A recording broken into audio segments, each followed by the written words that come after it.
Hello Robinson, I see this is James Hughes and I'm here to just help you get started using Flipgrid with your students. So once you go to flipgrid.com, it will take you to this page, and to log in, you're going to come over here to Educator Login. You don't need to sign up, you just need to come over here to log in. Once you click Login, you're going to come right over here to this blue tab, Google Login. Select your Robinson ISD account. It may ask you for your password on yours. Type in your password, hit OK, and you'll be in. Today, for this presentation, we're just going to keep it really simple, and we're going to just talk about the basics. Main thing that you'll need is to be right here on this tab where it says My Grids up here at the top of the screen. Once you're there, you're going to come down to this red button where it says Add New Grids. We'll click on that, and right here is where you're going to title it. So once you type in a title, you're going to come right down here to school email. This is what allows the students to get in and see it. When you click on it and then click next, right here it's going to have our school domain, the @robinson.k12.tx.us. That means that only those with that domain are able to log in and see this grid. It's just a security measure. So that is for us, the staff members and teachers. For the students, we're going to have to add in @stu.risdweb.org. This is the domain for our students, and having this in there will allow them to see it. That has to be in there for the students to be able to log in. So you're going to have two different domains for our school email. Once both are in, we're going to hit next. And now we have our grid. We can just skip this page for right now, and we're going to go to our grid.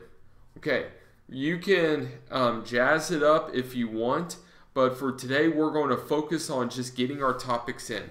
Now, best, easiest way to look at this is look at a grid like a big old school file cabinet. The file cabinet is your grid, and within that file cabinet you're going to have a bunch of different individual files. The topics are the files, the grid is the cabinet, okay?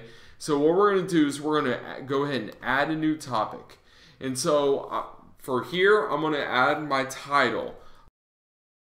So we're going to say this is going to be a grid just for students to post any questions they have for Monday's lesson. We're going to come over here, we're looking at record time. And we have all different options. You can go all the way up to 5 minutes.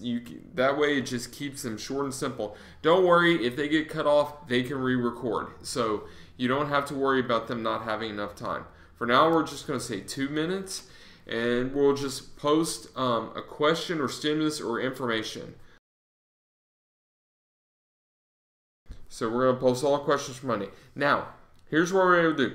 You're able to record a video. If you need to have any type of instructions up, you can record a video directly into Flipgrid. You can also upload a video if you have it in your drive or on your hard drive if you already have it recorded. Come down here to more options, remove down so you can add any attachments you need to. Student replies. Do you want students to make comments and reply to each other? If you don't, turn it off. If you do, turn it on. And then down here, it's just self-explanatory. You can read through those as you have time. If you want them to edit or add in different information, I typically just leave all these on. Once I'm ready, I'm going to create topic. And it's going to give me this link. I will copy this link, and that is the link that I'm going to post on whatever platform I'm using, whether that's going to be Clever, Google Classroom, or Schoology. Wherever I want them to find it, this is where I'm going to post that link. You can also copy the QR code just in case those students are using a tablet of some kind or a phone of some kind to record. One other important piece of information to include is this flip code right here. So if the students are using either a phone or a tablet and using the Flipgrid app to record their assignment or questions or whatever they're doing, they're going to need this code to type in.